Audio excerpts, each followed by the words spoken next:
இந்த எசேக்கியேல் தீர்க்க தரிசன புத்தகம் 9ஆம் அதிகாரத்தை இந்த நாள்ல நாம் தியானிக்கிறோம். எசேக்கியேல் தீர்க்க தரிசன புத்தகம் 9ஆம் அதிகாரம். நேற்றைய தினத்திலே நாம் கண்டது என்னவென்றால், தேவாலயத்தில் இருக்கக்கூடிய விக்கிரக ஆராதனை.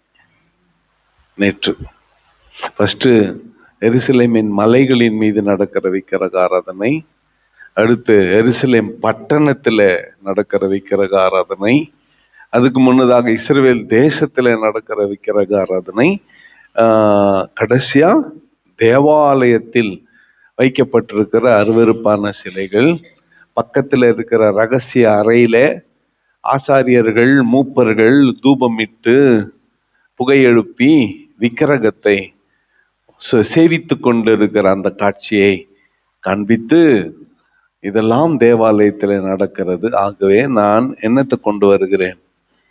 நியாய தீர்ப்பை கொண்டு வருகிறேன். எல்லாரும் மூப்பர்கள் ஒரு பக்கம், யூதா மனுஷர் மறுபக்கம், பெண்கள் ஒரு பக்கம். பெண்கள் கூட இதுல பங்கு பெற்றார்கள். தம்மூசுக்காக புலம்பி அழுது கொண்டிருந்தார்கள். விக்கிரக ஆராதனை உச்சகட்டம். இப்ப ஆண்டவர் நியாய தீர்ப்பை அறிவிக்கிற நேரம் வந்து விட்டது. அதைத்தான் 9ஆம் அதிகாரத்திலே நாம் வாசிக்கிறோம். பின்பு அவர் என் காதுகள் கேட்க மகா சத்தமாய், நகரத்தின் விசாரிப்புக்காரர் சங்கரிக்கும் ஆயுதங்களை தங்கள் கைகளில் பிடித்து கொண்டு வர கடவர்கள் என்று சொன்னார். அப்பொழுது இதோ 6 புருஷர் வெட்டுகிற ஆயுதங்களை தங்கள் கைகளில் பிடித்து கொண்டு வடக்கே பார்த்த உயர்ந்த வாசலின் வழியில் இருந்து வந்தார்கள். அவர்கள் சணல் நூல் அங்கி தரித்து தன் அறையில் கணக்கனுடைய மைக்கூட்டை வைத்திருக்கிற ஒருவன் இருந்தான். அவர்கள் உள்ளே பிரவேசித்து வெண்கல பலிபீட தண்டையிலே நின்றார்கள். மகா பரிசுத்த ஸ்தலத்துக்கு போல வெண்கல கடல் தொட்டி இருக்குது இல்ல, பரிசுத்த ஸ்தலத்துல இருக்கிற பலிபிடம், அங்கே வந்து நின்றார்கள். அப்பொழுது இஸ்ரவேலின் தேவனுடைய மகிமை கேருபீன்களில் இருந்து எழும்பி ஆலயத்தின் வாசற்படியில வந்து சணநூல் அங்கி தரித்து தன் அறையிலே கணக்கனுடைய மைக்கூட்டை வைத்திருக்கிற புருஷனை கூப்பிட்டு, 4ஆம் வசனம் எல்லாம் சேர்ந்து சொல்லலாம். கர்த்தர் அவனை நோக்கி, எருசலேம் நகரம் எங்கும் உருவ போய் அதற்குள்ளே செய்யப்படுகிற சகல அருவருப்புகளின் நிமித்தம் பெருமீச்சு விட்டு அழுகிற மனுஷரின் நெற்றிகளில் அடையாளம் போடு என்றார். ஆண்டவர் எப்பொழுதுமே தமக்கென்று ஒரு கூட்ட ஜனத்தை அவரே பாதுகாத்து வைக்கிறவராய் இருக்கிறார். ஹல்லேலூயா. எலியாவின் நாட்கள்ல கூட இதை நாம பார்க்கிறோம். எலியா போயிட்டு ஆண்டவர்கிட்ட முறையிட்ட போது, நான் மட்டும்தான் பாகாலை வணங்காமல் இருக்கிறேன்னு அடப்பாவி அப்படி நீ நினைச்சுன்னுகிற, பாகாலுக்கு முன்பதாக தங்கள் கழுத்துக்களை வணங்காமல் இருக்கிற எத்தனாயிரம் 7000 பேர் எனக்காக நான் வைத்திருக்கிறேன் ஆண்டவர் சொல்லியிருக்க. அது மாத்திரம் இல்ல, எல்லா காலகட்டத்திலும் கர்த்தருக்கு விருப்பமாய் செய்யக்கூடியவர்களை கர்த்தர் தமக்கென்று பாதுகாத்து வைத்து கொண்டு இருக்கிறார். இங்க எல்லாரும் விக்கிரக ஆராதனை பண்றாங்க. ஐயோ, இப்படி விக்கிரக ஆராதனை பண்றாங்களேன்னு சொல்லி அதற்காக அழுகிற ஒரு கூட்டம், ஒரு சின்ன கூட்டம். ஆண்டவர் சொன்னாரு, அவங்களுக்கு என்ன போடு? அவர்கள் நெற்றிகளிலே அடையாளத்தை போடு. முத்திரை போடுகிறவனுடைய கையிலே ஒரு மைக்கூட்டு இருந்தது. அவன் என்ன பண்றான்? இப்படி என்ன உட்காந்து அழுதுன்னுக்கிறாங்க பாரு, இப்படி உட்காந்து அழுதுன்னுக்கிறாங்கல்ல, அவங்க நெற்றில என்ன போட்டான்? அடையாளம் போட்டான். வெளியே போறீங்க, ஒருத்தர் வெட்டின்னு வராங்க, உன் நெற்றில அந்த அடையாளத்தை பார்த்த உடனே உன்னை டச் பண்ண மாட்டான். யாரு விக்கிரக ஆராதனைக்காக அழுது புலம்புகிறார்களோ, ஐயோ என் தேசம், என் தேசம், என் பட்டணம் விக்கிரக ஆராதனையில் நிறைந்திருக்கிறதே என்று அதற்காக அழுது புலம்புகிறார்களோ, கர்த்தர் அவர்கள் நெத்தியில என்ன போடுறாரு? அடையாளத்தை போடுகிறார். இன்ட்ரெஸ்டிங் பேரலல், ரொம்ப ஒரு ஆர்வமான ஒரு பகுதி. வெளிப்படுத்தின விசேஷத்துல கூட இதே சம்பவம் நடக்கிறதை நாம் பார்க்கிறோம். 7ஆம் அதிகாரம் 4ஆம் வசனத்தை வாசிக்கலாம். வெளிப்படுத்தின விசேஷம் 7ஆம் அதிகாரம் 4ஆம் வசனம்.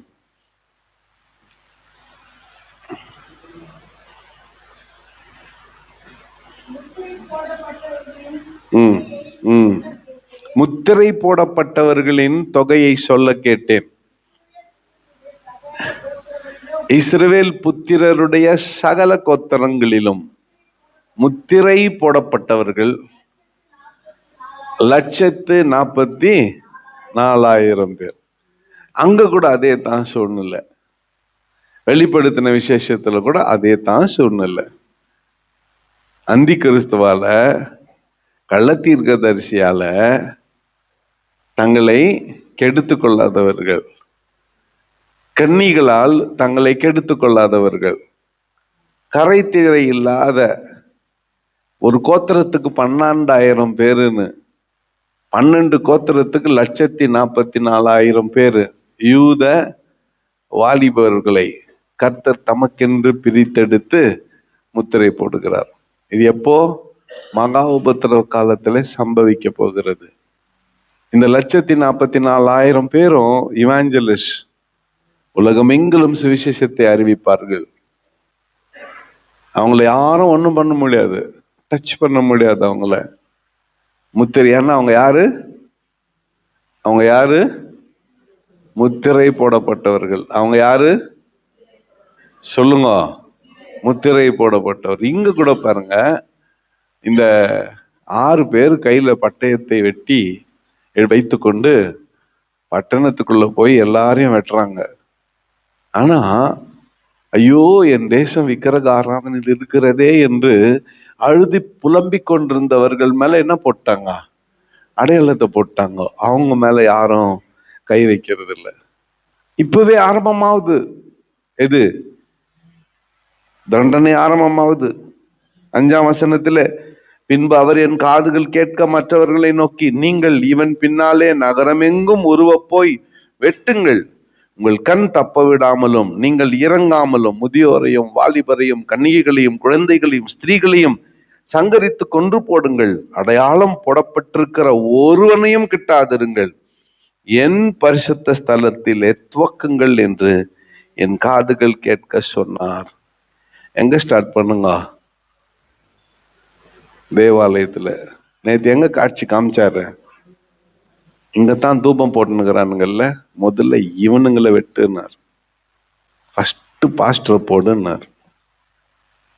எல்லாருக்கும் என்ன சந்தோஷம் பத்தியா? வாங்க வாங்க, நல்லா வாங்க, நீ தான் கரெக்டா முதல்ல வாங்கணும். மொத்த வெட்டு யாருக்கு? ஊழியக்காரனுக்கு.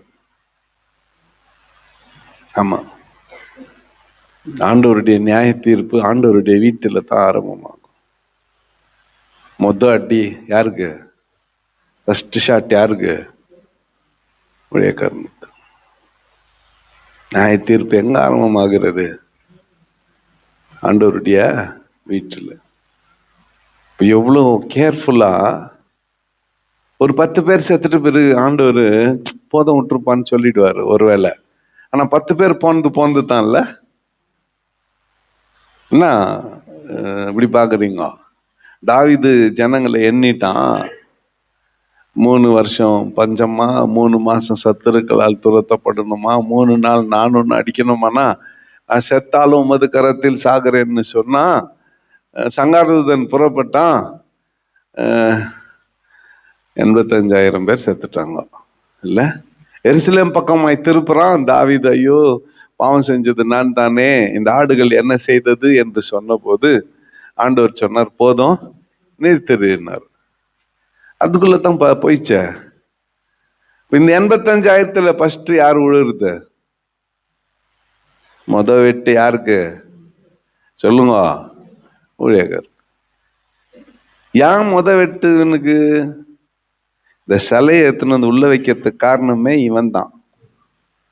பக்கத்துல ஒரு ரூம் போட்டு அங்க யாருக்கும் தெரியாம அங்க மீன் படம், பாம்பு படம், சிங்கம் படம் எல்லாம் வரைஞ்சி வச்சுட்டு அதுக்கு தூபம் காட்டணும்னு இவன் தான். இவனைத்தான் ஃபர்ஸ்ட் போடணும்னு ஆண்டவர் ஃபர்ஸ்ட் அவன் கதையை என்ன பண்றாரு? இங்கேயே வெட்டுங்கன்றாரு. ஆனால் அங்க ஒருத்தன் நின்னுங்கிறான், தீர்க்க தரிசி. அங்க ஒருத்தன் அழுது புலம்பி கொண்டு இருக்கிறான், ஐயோ எல்லாரும் ஆண்டு போகிறார்களே.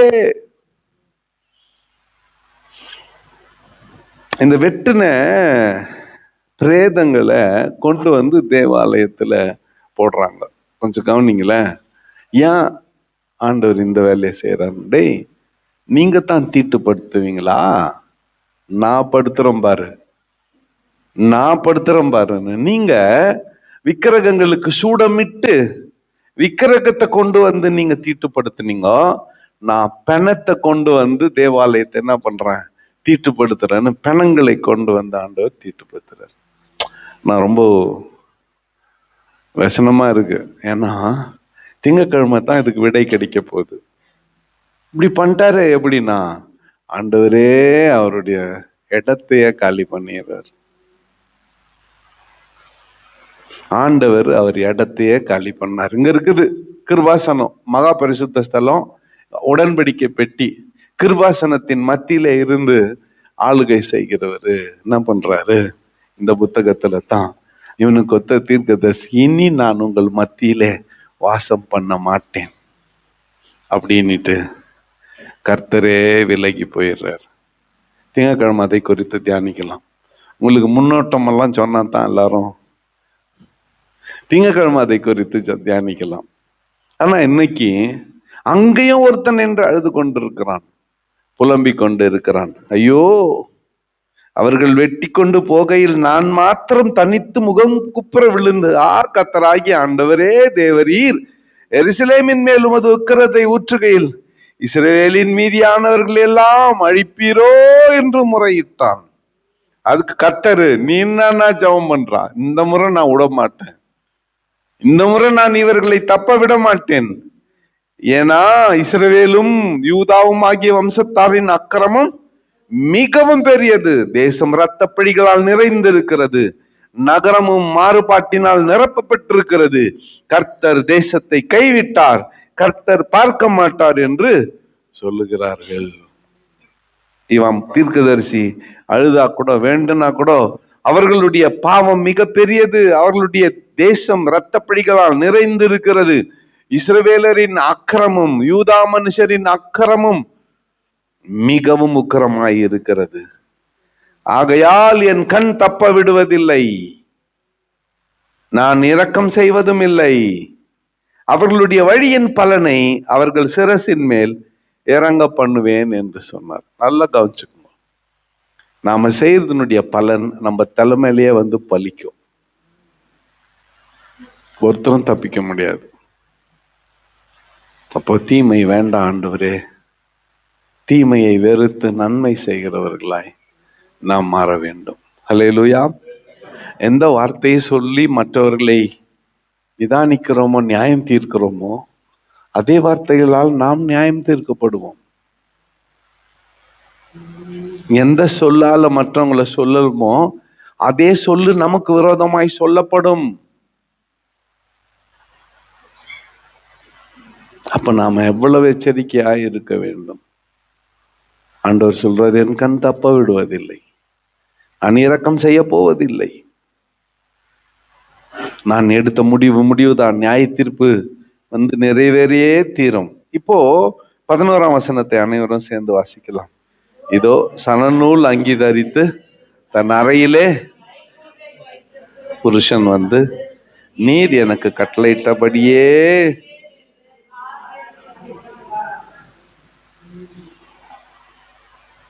ஓகே ஆண்டவரே, நீ சொன்ன வேலையை நான் செய்து முடிச்சிட்டேன்.